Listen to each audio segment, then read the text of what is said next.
Saludos a todos, bienvenidos. Gracias por apoyar siempre este canal y los videos. Y ahora vamos a un tema nuevamente histórico que dio un golpe bastante duro al desarrollo del Estado, pero a la misma vez también a la clase trabajadora, y haremos un resumen bastante conciso, pero lo suficiente para comprender un poco más del tema.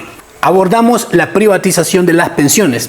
El tema de la jubilación sigue siendo en la actualidad un dolor de cabeza para este país y para las personas que están dentro del sistema.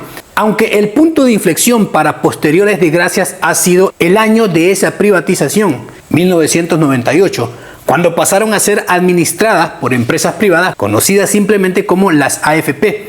Los primeros pasos para un fondo de vejez se iniciaron más o menos en 1969. El Salvador comenzó a implementar el régimen contributivo de invalidez, vejez y muerte, IVM, dentro del Instituto Salvadoreño del Seguro Social, cubriendo a los trabajadores del sector privado. Este pionero sistema de pensiones se basaba en la capitalización colectiva, donde las cotizaciones de los trabajadores financiaban los beneficios de los pensionados, y se utilizó este sistema hasta el 98, cuando se implementó la privatización individual. Ya para 1975 se creó el Instituto Nacional de Pensiones de los Empleados Públicos, INPEP. Todavía existe porque hay personas que están pensionados a través de esta institución. Esto fue para brindar la cobertura a los trabajadores del sector público. Este sustituyó a múltiples cajas previsionales dispersas como la Caja de Empleados del Ejecutivo, la del Judicial, entre otras instituciones estatales. Todo esto para centralizar la gestión de las pensiones públicas en una sola institución. Hasta entonces, ambos sistemas habían coexistido con financiamiento de reparto, es decir, los trabajadores activos financiaban a los jubilados, cada uno con reglas y tasas muy distintas, y pues no era el mejor sistema sinceramente. Los modelos con los que se iniciaron los precursores de las pensiones eran malos, mal planeados, principalmente a largo plazo, eran más que todo de la actualidad. Ambos sistemas operaban bajo un esquema en el cual los trabajadores activos seguían financiando con sus aportaciones a los que se iban jubilando. No existían cuentas individuales, el dinero no se guardaba para el futuro de cada persona, sino que se usaba mes a mes. O sea, no había una planificación, como decía, para varios años. En teoría, funcionaba si había muchos trabajadores cotizando por cada jubilado, que en ese momento sí era tal cual. Pero, por ejemplo, en el IVM las reservas eran mal invertidas, mayormente en bonos del Estado o en la banca, que recién había sido nacionalizada para fortalecer todavía más este sector. Y la gran mayoría de veces eran a tasas muy pero muy bajas y algunas veces hasta negativas. Es decir, sin rentabilidad devolvían un dinero todavía menos de lo que había iniciado. Los fondos se erosionaron rápidamente y no generaban suficientes ingresos para cubrir las obligaciones futuras. En el INPEP también era una estructura muy mala, porque cubría a empleados públicos y muchos recibían pensiones bastante altas sin haber cotizado lo suficiente. Esta carga se trasladaba a los que estaban trabajando. También dependía de aportes estatales, pero el Estado comenzó a aportar con retraso porque obviamente era cada vez más dinero. Y en muchos de los casos siempre se usaba fondos generales para cubrir el déficit. Todo esto tenía una alta proporción de pensionados frente a cotizantes nuevos y era un robo a mansalva. Incluso se decretaban pensiones sin evaluación ni nada, por cherada, por ayuda, por mera corrupción, incluso por decreto, simplemente porque se la tenían que dar a fuerza así. En todo este vaivén, al paso de los años, sin ninguna buena planificación, sin buena administración, la relación entre cotizantes y pensionados iba bajando rápidamente. De 10 a 1 pasó de 5 a 1. Ambos sistemas estaban casi quebrados o financieramente insostenibles. El Estado ya destinaba más del 20% de su gasto público no financiero para pagar pensiones del INPEP. La presión de organismos internacionales junto a intereses internos le estaba orillando cada vez más a la obligatoria privatización. Ya para mediados de los años 90, El Salvador venía de un proceso de posguerra con una economía muy frágil y con una fuerte corriente de reformas neoliberales impulsadas por el Partido Arena. Ambos sistemas de pensiones, con su fallido sistema de reparto, ya mostraban signos de un colapso financiero. Al paso de varios años, las pensiones habían aumentado mucho, también una pésima administración de los fondos, y los pagos seguían siendo muy bajos y desiguales, y las reservas técnicas estaban completamente agotadas. Pero cuando comenzó a sonar el tema y muchos trabajadores comenzaron a analizar esta situación y lo que se venía con la privatización, algunos sindicatos y algunos economistas alertaron que el sistema privado favorecería solo a quienes podían cotizar de forma estable, dejando fuera a informales y pobres. Eso se cumplió y sigue siendo la realidad en este país. Se advirtió que las comisiones para las AFP serían altas y las pensiones no mejorarían realmente. Esto también resultó cierto. Otros señalaron que era una transferencia de fondos públicos al sector financiero privado, beneficiando a grupos empresariales. Y lo peor de todo era que el Estado seguiría cargando con el peso de los jubilados anteriores, los del régimen del INPEP, lo que causaría un doble gasto previsional, que obviamente se pagaba con los impuestos de la mayoría.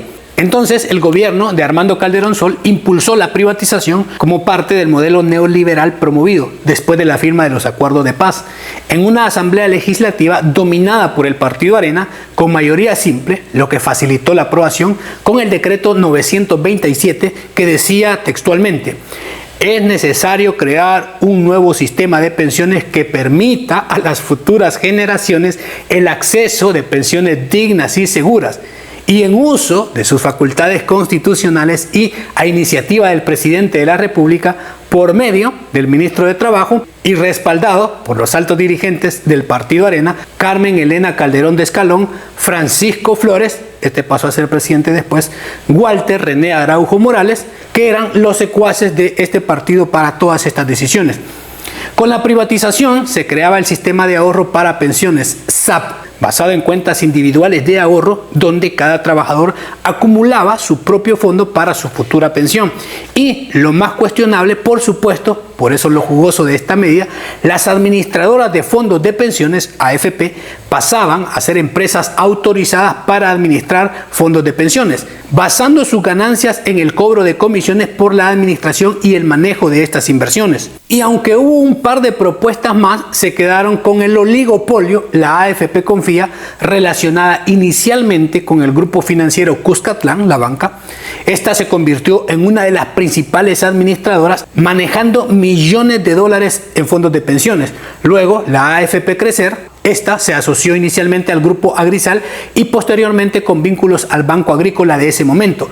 En términos sencillos, quedaron en manos de los banqueros de los años 90, que eran los aliados del Partido Arena, y unos años antes, con la ayuda de Alfredo Cristiani, habían nacionalizado la banca, sustrayendo en estas operaciones cientos de millones de dólares. Ahora, las AFP se nutrían con más fondos frescos y un tremendo negocio por decreto, otorgando más poder económico a los aliados políticos.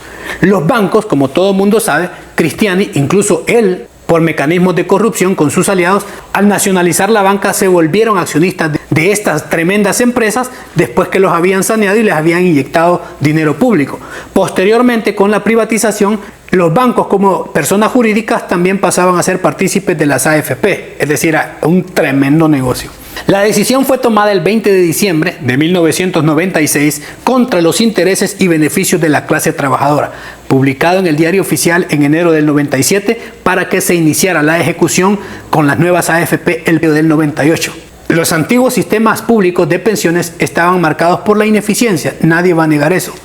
Había una baja cobertura, rendimientos negativos y una administración politizada. Había corrupción, como en toda política nacional. Pero la privatización, lejos de ser una solución real, fue una medicina que resultó peor que la enfermedad. Al trasladar el sistema a manos privadas, se cerró el régimen público para nuevos cotizantes, pero se dejó al Estado la carga completa del pago de los jubilados antiguos, creando una deuda previsional impagable. Mientras tanto, las AFP, empresas privadas que comenzaban con un negocio muy jugoso, ligadas a todos estos grupos económicos poderosos, comenzaron a administrar millones y millones de dólares y a prestarlo, a darlo a su antojo. Y por ello ganaban jugosas comisiones y de la noche a la mañana pues montaron ese tremendo negocio. A esta fecha podemos decir que varios años después ese modelo de la AFP tampoco cumplió sus promesas. Las pensiones no mejoraron sustancialmente, la rentabilidad fue muy baja, sigue siendo muy baja. El sistema volvió a mostrar signos de colapso en varias oportunidades, confirmando que el problema nunca fue solo de gestión, sino un modelo económico profundamente excluyente, pero la parte política en ese momento lo planteaba como las mil maravillas y una solución que decían a largo plazo era sostenible, pero colapsó antes de tiempo. Desde el 98 ya no se permitió la afiliación de nuevos cotizantes ni al ISSSTE ni al INPEP. Más bien, los cotizantes activos y futuros tenían que migrar al nuevo sistema privado. Era un borrón y cuenta nueva, pero a manos de la empresa, no a manos del Estado, que era el que podía ver cómo de verdad generaba una solución. Los que ya estaban inscritos en el sistema público continuaban bajo ese régimen denominado régimen cerrado. Y con este enorme problema, el Estado seguía siendo el responsable de pagar las pensiones atrasadas. Y a más de alguno que estuviera lejos de jubilarse le dieron la oportunidad de cambiarse a las AFP. Bueno, no tenía muchas opciones. El INPEP dejó de recibir cotizantes desde el 98, siguió pagando pensiones a más de 90.000 jubilados del antiguo sistema. Toda la carga económica recayó sobre el Estado, es decir, en todo el pueblo, que comenzó a financiar pensiones públicas directamente del presupuesto general. Ya para el 2001 se destinaban 2 millones anuales para pagar las pensiones del INPEP. Ya para el 2006 se tuvo que crear el fideicomiso de obligaciones previsionales para intentar rescatar un sistema que lo habían colapsado. Este instrumento financiero creado por el Estado salvadoreño era con el propósito de emitir deuda pública para financiar el pago de las pensiones del régimen público cerrado, ex ISSSTE e INPEP. Esto sucedió solo 8 años después de la privatización. Eran los primeros golpes que se estaban dando después de esa decisión. Desde esos años, la deuda previsional pasó de 85 millones en el 99 a más de 1.500 millones para el 2008, volviéndose uno de los mayores pasivos fiscales del Estado salvadoreño. Cada año había que destinar más dinero público para cubrir un sistema que ya no recibía aportes. Todo esto mientras las AFP gozaban de un negocio rentable, sin riesgos, solamente ganancias para sus bolsillos. El Estado cayó en un círculo de deuda mientras las AFP cobraban jugosas comisiones sin asumir ni un solo riesgo ni una sola carga. Nunca lo haría, ya que se limitaba solo a administrador.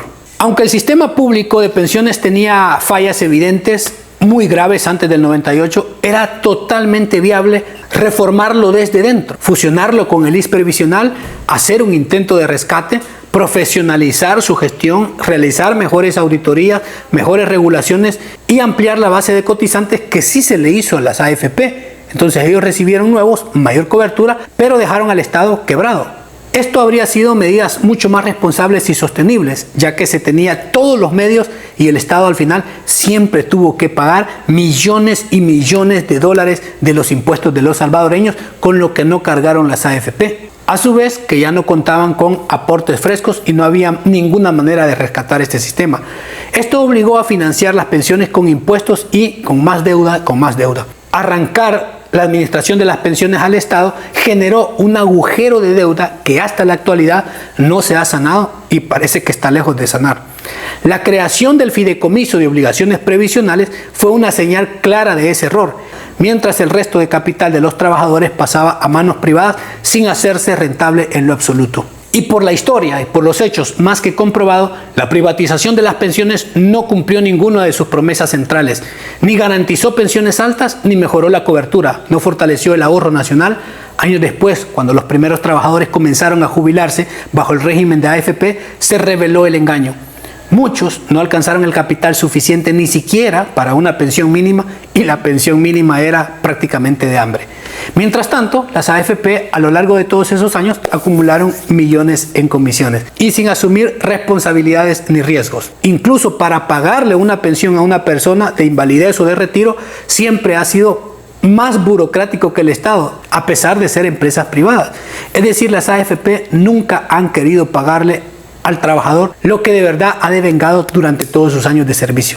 Pero la privatización del sistema de pensiones no fue más que una elegante jugada financiera disfrazada de reforma social. Mientras las AFP gozaron durante décadas, y lo siguen haciendo, de un negocio millonario bien asegurado, cobraban las comisiones, llueve, truene, pase lo que pase, sin importar si el trabajador se jubila con una pensión digna o con migajas. Pueden dar fe la gente que incluso fallecidas cuesta sacarle dinero a las AFP.